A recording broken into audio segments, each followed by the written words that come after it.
राधे राधे, जय श्री कृष्णा। आप सबको मेरा नमस्कार। हमारी चर्चा चल रही है कि कपिल भगवान ने अवतार लिया है देवी युवती के घर और कंदर्प ऋषि के घर। उसके बाद उन्होंने अपनी माता को ज्ञान दिया है। माता प्रश्न करती हैं कि भक्ति कैसे करनी चाहिए, तो वो माता को कहते हैं कि तीव्र इच्छा होनी चाहिए भक्ति करने की, और तीव्र से तीव्र भक्ति करनी चाहिए।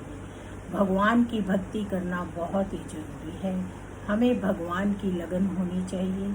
हमें भगवान की भक्ति करने के लिए तपचर्या करनी चाहिए, और तपचर्या करने के लिए हमें किसी भी अपने नियम का पालन करना चाहिए। हमें नियम का पालन जरूर करना चाहिए। आज हम जो कलयुग में परेशान हैं या हमारी परेशानियां हैं, आप घर घर में देखिए, नियम खत्म हो गए हैं। अगर आप आज से पहले 80s में, जब हम थोड़े छोटे थे, या 70s में अपनी माताओं को या उनको देखें तो वो कितने आज भी नियम निभाती हैं। वो सुबह उठती हैं, मैं अपनी माता के बारे में बता रही हूँ। वो सुबह उठती हैं, नहा धोकर सूर्य को जल देती हैं, तुलसी को जल देती हैं। उसके बाद किसी न किसी पोथी का यानी कि ग्रंथ का वो एकादा पाठ करती हैं और भगवान की आरतियाँ करती हैं, और संपूर्ण तरीके से अपना सारा सुबह का टाइम जल्दी उठकर भगवान को देती हैं और अपने नियम निभाती हैं। शाम की संध्या आरती ज़रूर करती हैं, शाम को जोत जरूर जलाती हैं, और इसी तरह से उनकी दिनचर्या चलती है। मेरी मम्मी से मैंने सीखा है, वो कहती हैं जब भी आटा गूंदो तो ओम नमो भगवते वासुदेवाय का जाप करो, उससे घर में सबको शांति मिलती है और सब शांतिपूर्वक भोजन करते हैं और भोजन में बरकत होती है। तो ये सब चीज़ें आजकल ख़त्म हो रही हैं। इसी की वजह से है कि आजकल कलह कलेश ज़्यादा है, तेरा मेरा ज़्यादा है, संतुष्टि नहीं है। तो भगवान कपिल अपनी माता को ज्ञान दे रहे हैं। बेटे ने जिसने जन्म लिया है, माता को भी मालूम है कि वो भगवान है, वो ज्ञान दे रहे हैं। आज के टाइम में कोई बेटा अपनी माँ को ज्ञान दे के देखे, कोई माँ सुने? वो कहेगी मैंने तुझे पैदा किया, तूने मुझे पैदा किया। तो इतना समय बदल गया है, कोई किसी की बात नहीं सुनता। ज्ञानवान छोटा हो या बड़ा, वो तो ज्ञानवान है। ज्ञान की बातें सुनना, किसी से भक्ति प्राप्त करना बहुत बड़ी बात है, और हमें वो ग्रहण करनी ही चाहिए। तो अपनी माता को ज्ञान देते हैं कि माता, अब एक उम्र है, अब सब छोड़कर आपको भगवान की भक्ति करनी चाहिए और भगवान की तपचर्या करनी चाहिए, भगवान में लीन होना चाहिए, ठाकुर जी की सेवा करनी चाहिए। ठाकुर जी की सेवा को लगन से करना चाहिए, उनमें प्रीति होनी चाहिए, और इसी तरह से आपको अपना जीवन अब आगे का व्यतीत करना चाहिए। सब कुछ छोड़कर भगवान की लगन में लग जाइए।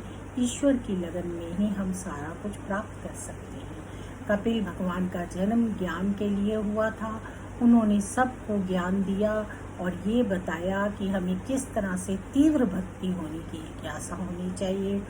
हम में तीव्र भक्ति उन्होंने बताया कि हम अगर चोरी करते हैं या पाप करते हैं, लेकिन अगर हम आँखों को स्थिर नहीं करते हैं और आँखों से ही किसी की चीज़ को अपना मानते हैं, तो वो चोरी के बराबर माना जाता है। अगर हम कानों से कुछ सुनते हैं और उसका आचरण करते हैं, तो वो भी पाप माना जाता है। हमसे सबसे पहले अपनी आँखों को स्थिर करना चाहिए। आँखें सुंदर चीज़ें देखें, सुंदर अनुभव करें, और जो हमारे कान हैं वो भी सुंदर सुने और सुंदर अनुभव करें। आँखें और कान स्थिर होती हैं तभी मन स्थिर होता है, और जब मन स्थिर होता है तो ईश्वर में लगन लगती है और ईश्वर की भक्ति होती है। लेकिन क्या हमारे लिए ये आसान है? नहीं, ये बहुत ही मुश्किल काम है।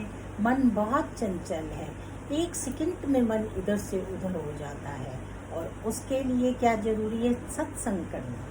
सत्संग बहुत ज़रूरी है। जब हम सत्संग करते हैं, सत्संग सुनते हैं, कुछ क्षणों के लिए ही हम आनंद पूर्वक अपने आनंद परमात्मा में समा जाते हैं और अपने आप को, अपने आचरण को अच्छा करते हैं, और फिर हमारे संस्कार अच्छे बनते हैं। तो इसलिए हम लोगों को, कलयुग के प्राणी हैं, हम लोगों को सत्संग ज़रूर सुनना चाहिए। सत्संग हमारे लिए बहुत उपयोगी है। हमें जहाँ भी सत्संग हो वहाँ जाना चाहिए, गुरुओं का आदर करना चाहिए। आज लोग सत्संग कम सुनते हैं क्योंकि आराम से सब कुछ मिलता है, उसमें नुक्स ज़्यादा निकालते हैं।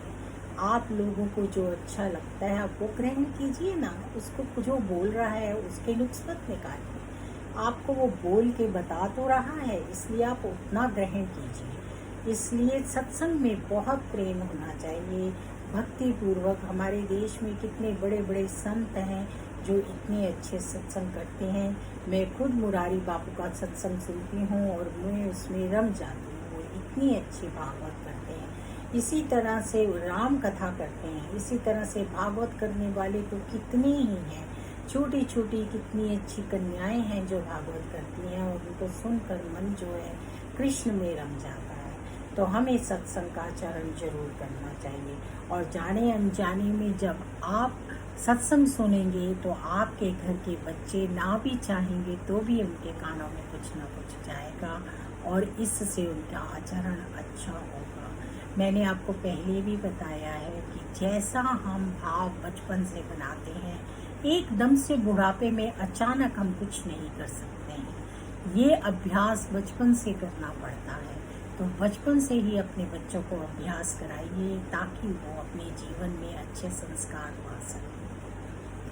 तो आप सब लोगों को कपिल भगवान का बहुत ही ज़्यादा ज्ञान और अपनी माता का दिया हुआ उपदेश मैंने बताया और अब हम आगे चर्चा करते रहेंगे इसी तरह से। मुझे इतना कुछ आता नहीं है, अगर कोई त्रुटियां हो जाए तो मुझे क्षमा कर देना। मैं अपनी तरफ से कोशिश कर रही हूँ कि मैं आपसे इस पर चर्चा करूँ। राधे राधे, जय श्री कृष्ण।